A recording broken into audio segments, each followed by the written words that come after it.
there, Moose on the Loose Mel here. Today's video is going to be a greenhouse build. That's right, we built a greenhouse. Woohoo! So exciting.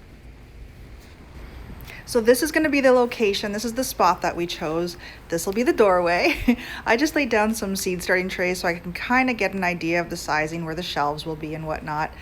But yeah, we just have to level this little spot of land, and this is where it will be. It's in the southeast corner of the property, and we're so excited. So here's going to be the north wall. We've just laid the 2x4s down. So it's 8 feet wide by 8 feet tall, a perfect square. And we have spaced these support beams 2 feet apart.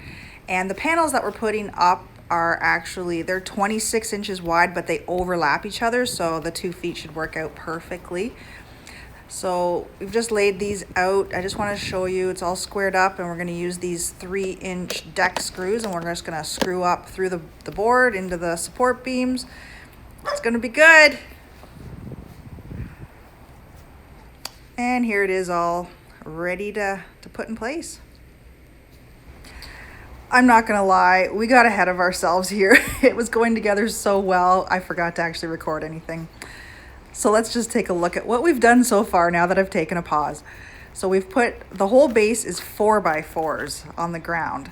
Let me just wipe that off. So what we did is we drilled into the 4x4s, and we used rebar, 24-inch rebar, so it goes down into the ground. So we put one on each end of the 4x4. That anchors it down into the ground, and we did that on all 4 sides. I'll just show you here. So we leveled the ground, put the 4x4s in, drilled the holes, put the rebar in, and it just went together smoothly. Then we did that north wall, that's on the left-hand side. I'll just show you that. So it's 8 feet wide, like I said earlier, by 8 feet tall. So we got the north wall is 8 feet by 8 feet. The south wall is 8 feet wide, same thing, obviously. And we did 6.5 feet from the bottom to the top. And that gives us a 1.5 foot incline, decline, whatever you want to call it. So we have some drainage. 1.5 foot along that back wall from 8 feet here to 6.5 feet here. Let me just swing around over here. So I'll have to get rid of that tent. It's got a hole. Oh, can you hear that? Unfortunately, I am still in the city.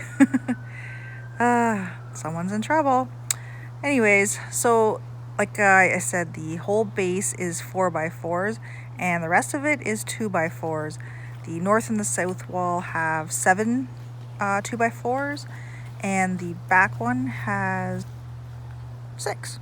The back one has 6. The front one will also have 6 plus the door. And we were thinking about building a wooden door, but then a used screen door popped up for a very good price. So we picked that up so we don't have to actually build a door. And a window's gonna go in the back there so we can get a cross breeze. But yeah, I think you kind of get the gist of it. This is something that I've wanted for a very long time, so I'm so excited that we're actually doing it now.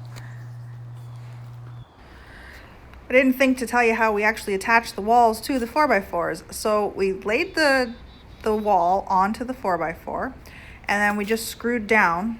Pretty easy. We put 3 screws along each little block here.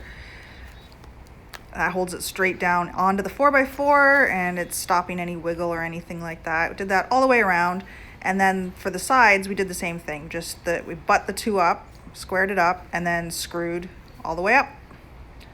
That'll hold it nice and in place for us. Obviously, we'll put support beams in the middle too. We'll do that shortly, but that's how we got the basic frame to kind of hold together. Hello, Freddie. Got yourself a chicken?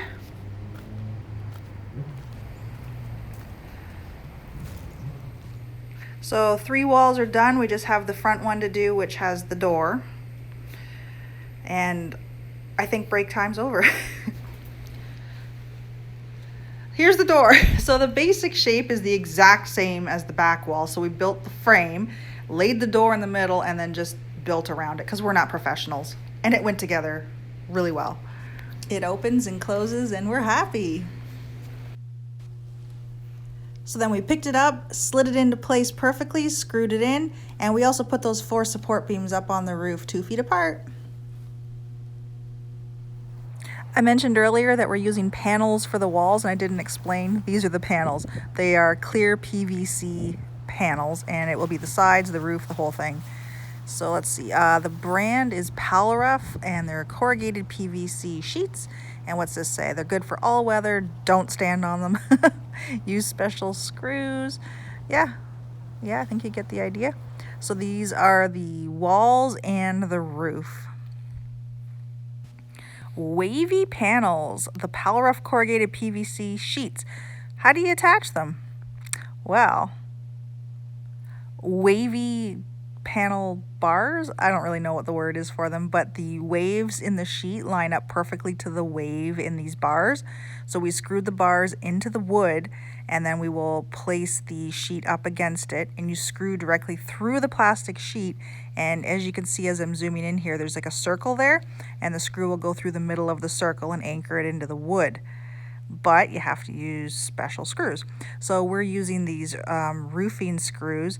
They have a rubber washer, which will kind of squish a little bit as we tighten it, and it'll stop the plastic from cracking. At least that's the plan. So we're starting to put them up now. We put those plastic wavy bars at the top, the bottom, and through the middle. And we've screwed these in, obviously, and you can kind of see the little black rubber in there. All right, maybe I'll just show you the screws. Okay, here's the container. So these are roofing screws, and this picture's not doing it justice. Here, let me show you the screws. There's still a couple left inside. Yeah, you can see the, you know what, I'm gonna take it out. Yeah, you probably can see the wood stove inside the greenhouse, and no, the wood stove does not get to live there. It was just visiting. So here's the screw. So it's got the metal washer on top, and then this little black rubber one underneath it. And here, let's just go back over to where we did screw it in, and there, you can see. See?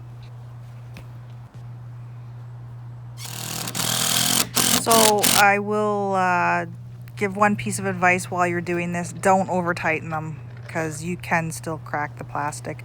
And this stuff is kind of brittle. When we were cutting it to fit, it did crack a couple times, so it is a little tricky to cut.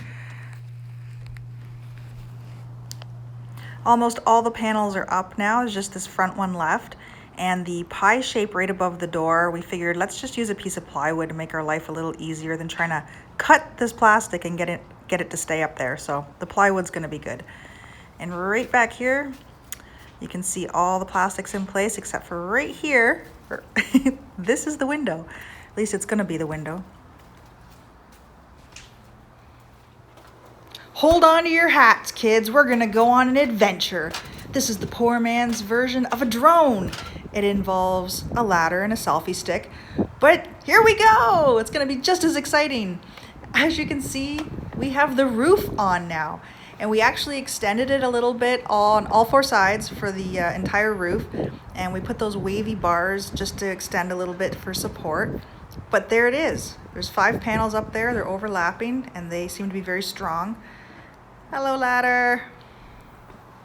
And I'll just zoom in a little bit on these supports. There they are. And just for a nice background visual, here's some of the trees that are around it. As you can see, there's a gap there. I'm not worried about them touching, so I'm not gonna trim them just yet. So I'll leave those for now. Whoa, just kidding. Oh, hey, lawn gnome, what's that behind you? You moved some of my plants into the greenhouse? That's so nice of you. Just kidding. I did it myself. These are just some of the plants that I had scattered around the yard, and it's nice to actually get them in there out of the cool weather because it's been kind of cold at night. And right back here is the window door. Window door? The door for the window? Hello, little plants. So this window door is actually the lid off of my cold frame. It fit perfectly, so I figured I may as well just use it for now, and then I can build another cold frame lid later. But something else I had in mind here. I kind of wanted to put an eaves trough up here. I don't know if I can still do it. I wanted to put an eaves trough up here to catch the rain as it comes down, and then put a water barrel here so that I have water access close to the greenhouse. We have a couple of other water barrels that lead off of the garage, but I just don't know if I can actually get an eaves trough up there. Something to think about though. Something to think about. So what I've got in there right now, I've got some cabbage and some broccoli, some Brussels sprouts. I put all the herbs in there, and whoa, squirrel! Run, Freddy! Fred loves chasing those squirrels. But yeah, there's some plants. Hey Fred, where's the squirrel? Aw, got away. Maybe next time, bud. Aw, buddy, you look so disappointed. Aw, it's okay, he'll come back. They always come back. Back to the greenhouse. I wanted to talk about thermometers next. So I have one inside and outside. I wanted to do like a comparison thing. So this one out here is reading 14 degrees Celsius or 57 Fahrenheit. Now we'll just head over to the greenhouse. And I just have it leaning here. And what does this one say? What are we at? 26 degrees Celsius, 79 Fahrenheit. So it's quite a bit warmer in here already. The sun's shining nicely in here and heating everything up. And I'm gonna say that's pretty much it for today. That's our greenhouse build. I really hope you enjoyed this video. If you did, go ahead and give it a like. I really enjoyed making it. If you found anything useful or you have any ideas, comment down below. I'd love to hear them. And I really like making these videos. It's fun, so hit the subscribe button. Go ahead. You know you wanna. Thank you so much for watching, and the lawn gnome says thank you too, in case you were wondering. I got a greenhouse, I got a greenhouse. I've always wanted a greenhouse, yeah.